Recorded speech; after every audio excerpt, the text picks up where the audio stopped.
Hello friends, you are welcome in RS English classes अड्डा। तो आज के वीडियो में हम बात करने वाले हैं इडियम और फ्रेजेस से रिलेटेड क्वेश्चंस के विषय में। ठीक है, तो और इसमें क्या है कि एमसीक्यू बेस्ड क्वेश्चंस आप जैसा कि स्क्रीन पर देख रहे हैं, तो डिफरेंट एग्जाम्स में सच टाइप ऑफ क्वेश्चंस जो हैं, इस तरह के प्रश्न वो पूछे जाते हैं। तो आइए हम यहाँ पर एक एक करके देख लेते हैं। और जो एग्जाम्स में क्वेश्चंस ABCD जो ऑप्शंस क्रिएट किए जाते हैं, तो इसमें हमको बताना होता है कि कौन सा ऑप्शन सुटेबल है।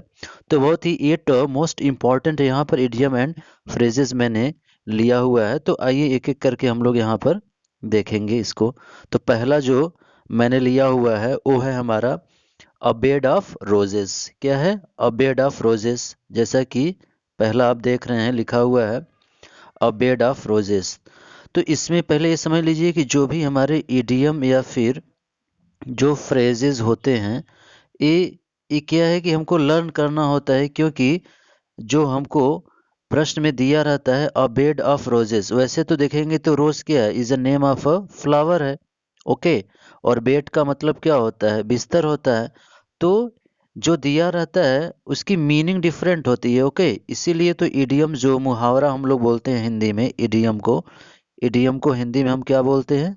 मुहावरा। ओके, इसी तरह से जैसा कि हम जानते हैं कि हमारे हिंदी में होते हैं मुहावरे, उसी तरह से इंग्लिश में भी उनको इडियम बोला जाता है और फ्रेजेस भी होते हैं। ठीक है, तो पहला लिखा है अ बेड ऑफ रोजेस, और देखा जाए तो ये हमारा फ्रेज भी है एक। ठीक है, जिसमें क्या होता है, सब्जेक्ट और वर्ब टोटली क्या होते हैं, एब्सेंट होते हैं। लेकिन ये जो फ्रेज है उस फ्रेज से डिफरेंट होता है। फिलहाल ये यहाँ पर हमारा एक इडियम है, लिखा हुआ है अ बेड ऑफ रोजेस।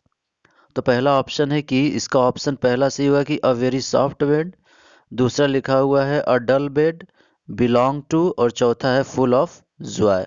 ये चार ऑप्शन है। तो लिखा है a very soft bed, dull bed, belong to, full of joy. तो अ बेड ऑफ रोजेस का मतलब क्या होता है कि कंफर्टेबल पोजीशन।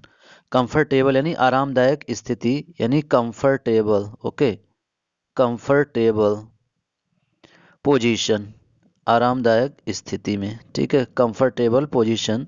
तो यहाँ पर देखा जाए तो वेरी सॉफ्ट बेड इसी का बनाया हुआ है, ये हमारा नहीं होगा। और डल बेड ये भी नहीं होगा। बिलोंग टू ये भी नहीं है हमारा। यहाँ पर ऑप्शन नंबर 4 क्या होगा, करेक्ट होगा। यानी क्या होगा, अ बेड ऑफ रोजेस का फुल ऑफ जॉय हमारा हो जाएगा। ठीक है, तो अब फिर चलते हैं हम क्वेश्चन नंबर सेकेंड की तरफ। तो जो हमारा क्वेश्चन नंबर सेकेंड यहाँ पर है वो है हमारा इन द थ्रोज ऑफ। अगला हमारा लिखा हुआ है इन द थ्रोज ऑफ, जो इडियम है। तो बोल रहा है कि इसका मतलब होता है out of the grip. Grip का मतलब होता है पकड़, यानी किसी के पकड़ से बाहर। और दूसरा जो ऑप्शन लिखा हुआ है बोल रहा है कि इन द ग्रिप। थर्ड हमारा लिखा हुआ है अंडर कंपल्सन, यानी किसी के दबाव में, अंडर कंपल्सन जिसको बोला गया है। और चौथा ऑप्शन लिखा हुआ है अंडर स्टैंड। तो यहाँ पर इन द थ्रोज ऑफ का मतलब हमारा हो जाएगा in the grip. In the grip का मतलब क्या होता है, किसी के पकड़ में। यानी हम बोल सकते हैं क्या, एक तो चंगुल भी हमारा मीनिंग होता है। ठीक है, चंगुल मतलब किसी की क्या है, पकड़ में। यानी इसमें हमारा क्या हो जाएगा, option number second is correct. और फिर इसके बाद फिर हम लोग चलते हैं अपने क्वेश्चन नंबर थर्ड की तरफ। और हमारा जो थर्ड है वो क्वेश्चन लिखा हुआ है अंडर ड्यूरेश। अंडर ड्यूरेश का मतलब क्या है, यहाँ पर ये जो है हम देख रहे हैं अंडर ड्यूरेश। ओके, तो बहुत ही इंपॉर्टेंट यहाँ पर क्वेश्चन मैंने लिया हुआ है। तो एक एक करके हम लोग इसको देखते हैं। अंडर ड्यूरेश पहला ऑप्शन टू डिमांड। डिमांड का मतलब क्या होता है, मांग। अनविलिंगली, अनविलिंगली जो कि हमारा क्या है, एक एडवर्ब है, अनिच्छापूर्वक। थर्ड लिखा हुआ है अनकंट्रोल्ड, और चौथा है इन द पावर ऑफ। तो इसमें जो है जैसा कि मैंने बताया कि लर्न होगा तभी हम लोग इसको बना पाएंगे। तो अंडर ड्यूरेश और ऑप्शन बेस्ड है, तो इसका मतलब होता है अनकंट्रोल्ड। अनकंट्रोल्ड का मतलब क्या होता है, अनियंत्रित, अनियंत्रित। ओके, अनियंत्रित का मतलब समझ रहे हैं कि जिसको नियंत्रित नहीं किया जाता है, अनकंट्रोल्ड मीनिंग बना है। यानी इसमें क्या हो जाएगा हमारा तीसरा जो ऑप्शन है number C, that will be correct, यानी ए वाला। ओके, फिर चलते हैं हम अपने क्वेश्चन नंबर 4 की तरफ, और जो कि बहुत ही इंपॉर्टेंट है और अक्सर एग्जाम्स में पुटअप किया जाता है। और लिखा हुआ है हमारा smell a rat. Smell a rat. अब देखेंगे तो मुहावरे में जैसा कि बताया कि मीनिंग टोटली डिफरेंट होता है, और सरफेस यदि मीनिंग पर चलें तो बता रहा है कि रैट मीन्स क्या होता है, चूहा, तो चूहे को स्मेल करना यानी सूंघना। तो ये तो कोई मीनिंग बनाएगा नहीं, क्योंकि मीनिंग टोटली हमारा डिफरेंट होता है। तो पहला ऑप्शन लिखा है कि to have reasons to suspect होगा। सेकेंड है टू इनकरेज होगा यानी उत्साहित करना। तीसरा है स्मेल समथिंग बर्निंग, कोई चीज़ जल रहा है तो उसको स्मेल करना। टू डिस्करेज, ठीक है, एक होता है इनकरेज और एक हमारा होता है डिस्करेज। तो डिस्करेज का मतलब क्या होता है, किसी को डिमोरलाइज कर देना। यानी कुछ लोग होते हैं ना कि किसी चीज़ को कहते हैं तो लोग थोड़ा एक्साइटेड होते हैं उस कार्य को करने के लिए, और कुछ में क्या है कि उसको डिमोरलाइज्ड कर देते हैं कि हतोत्साहित कर देते हैं। तो यहाँ पर लिखा है to have reasons to suspect. Suspect का मतलब क्या होता है, संदेह करना, ठीक है। और दूसरा है कि to encourage, to smell at something burning, and fourth is to discourage. तो यहाँ पर जो हमारा ऑप्शन सही होगा वो कौन सा होगा, ऑप्शन नंबर फर्स्ट हमारा हो जाएगा, to have reasons to suspect. Okay, फिर चलते हैं अपने नेक्स्ट क्वेश्चंस की तरफ। तो हमारा जो नेक्स्ट क्वेश्चन है वो है हमारा, यहाँ पर हम देख रहे हैं अगला हमारा क्वेश्चन है ब्लैक एंड ब्लू। ओके, वैसे देखा जाए तो ब्लैक मतलब क्या होता है, काला, ब्लू मतलब क्या होता है, नीला होता है। काला और नीला, यानी चूंकि ये मुहावरा है तो मीनिंग विल बी डिफरेंट। तो आइए देख लेते हैं क्या मीनिंग बनाएगा इसका।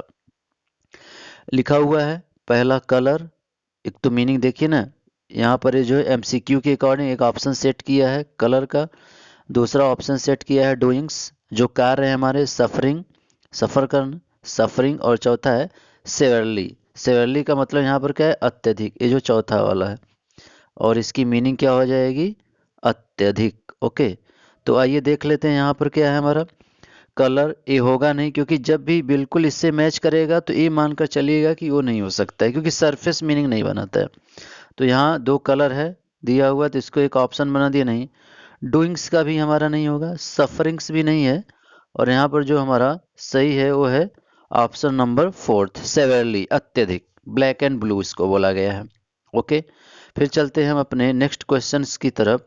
और जो हमारा नेक्स्ट क्वेश्चन है यानी क्वेश्चन नंबर 6, तो यहाँ पर लिखा हुआ, ये भी इम्पोर्टेंट क्वेश्चन होता है और मैक्सिमम एग्जाम्स में पूछे जाने वाला क्वेश्चन है। To face the music. To face, face का मतलब क्या होता है, सामना करना, ये जो है। और म्यूजिक का मतलब क्या होता है, संगीत होता है। लेकिन अब इससे रिलेटेड जो हमारा एडियम होगा, बिल्कुल वो मानकर चलेंगे कि वो हमारा होगा नहीं। तो लिखा हुआ है ना इसमें, पहला टू सफर इविल कॉन्सिक्वेंसेस, दूसरा टू लिसन टू म्यूजिक। तो ये मानकर चलिए कि मैचिंग कर रहा है, बिल्कुल ये होगा ही नहीं। ये हमको ये समझना पड़ेगा कि बिल्कुल जो सरफेस लेवल पर है वो हमारा नहीं होगा। फिर चलते हैं हम ऑप्शन नंबर सी की तरफ। लिखा है टू सफर हार्डशिप, यानी कठिनाइयों का क्या करना, झेलना या सामना करना। और नंबर 4 जो है इसमें हमारा लिखा है टू चेंज वंस वे, किसी के तौर तरीकों को क्या कर देना, बदल देना। तो यहाँ ये हमारा होगा नहीं। टू सफर हार्डशिप, ये भी हमारा नहीं है यहाँ पर। ओके, टू चेंज वंस वे ये नहीं है हमारा। ये जो है टू सफर इविल कॉन्सिक्वेंसेस, जो बुरे जो परिणाम है उनको क्या करना, सफर करना। ओके, तो हमारा यहाँ पर हो जाएगा कौन सा, ऑप्शन नंबर फर्स्ट, किसका, टू फेस द म्यूजिक का, ये हमारा बनेगा। ओके, फिर हम चलते हैं अपने अगले क्वेश्चन की तरफ। और क्वेश्चन नंबर 7 जो है हमारा, यहाँ पर लिखा हुआ है क्या, बोल रहा है to put two and two together. ये हमारा एक इडियम है। और ऑप्शन दिया हुआ है हमारा क्या, कह रहा है कि टू ऐड टू थिंग्स, दो चीज़ों को ऐड करना, to add two things, to conclude from obvious, तीसरा है to put on a false appearance, फिर है टू कंटिन्यू। तो यहाँ पर ये जो है बिल्कुल डिफरेंट है, टू ऐड टू थिंग्स, तो ये लिखा है ना to put two and two together, तो ये मानकर चलिए ये नहीं होगा। फिर टू पुट एंड, लिखा है to put two and two together, to put on a false appearance, to put on a false appearance, ये भी मानकर चलिए आपकी नहीं होगा। ओके, टू कंटिन्यू का भी ऑप्शन नहीं होगा, हमारा हो जाएगा कौन सा, यहाँ पर to conclude from obvious facts, conclude का मतलब उसका जो निष्कर्ष है, कंक्लूजन्स होता है। कंक्लूड इसका वर्ब है, ए वर्ब है। कंक्लूजन क्या होता है? Conclusion is a noun. Okay, तो यहाँ पर हमारा जो ऑप्शन होगा वो होगा हमारा ऑप्शन नंबर सेकेंड हमारा, यानी ए वाला जो है, ये हमारा क्या होगा? सही होगा। फिर हम चलते हैं अपने लास्ट क्वेश्चंस की तरफ, और जो इसमें हमारा लास्ट क्वेश्चन है वो है हमारा to leave no stone unturned. ये भी इंपॉर्टेंट है, ये भी मैक्सिमम एग्जाम्स में पूछे जाने वाला इडियम है। To leave no stone unturned का मतलब होता है अपना भरसक प्रयास करना। ठीक है, अपना भरसक प्रयास करना, मतलब जहाँ तक संभव है कि अपने अकॉर्डिंग, मतलब कुछ भी ना छोड़ना, तो इसी को बोला है to leave no stone unturned. अब आइए देखते हैं ऑप्शन। पहला लिखा है टू स्वीप द रूम, दूसरा है टू डिवाइड एंड रूल, तीसरा है टू चेंज थिंग्स, चौथा है टू ट्राई अटमोस्ट। तो कभी कभी मीनिंग यदि क्लियर हो जाए तो और आसान हो जाता है एमसीक्यू को करना। तो बोला टू स्वीप द रूम, यानी कमरे को साफ करना नहीं होगा। टू डिवाइड एंड रूल, लोगों को बांटना और शासन करना नहीं होगा। टू चेंज थिंग्स नहीं, तो क्या हो जाएगा? टू ट्राई अटमोस्ट आया है ना, ये तो चौथा ऑप्शन जो है ये हमारा क्या हो जाएगा? ये सही होगा। ओके, तो आज की वीडियो में मैंने आपको इम्पोर्टेंट कुछ इडियम्स और फ्रेजेस के विषय में बताया। तो नेक्स्ट वीडियो में इसके आगे हम और भी बात करेंगे इडियम और फ्रेजेस की, और टोटल एमसीक्यू बेस्ड, जैसा कि डिफरेंट कॉम्पिटिटिव एग्जाम्स में प्रश्न पूछे जाते हैं। So thank you for watching this video.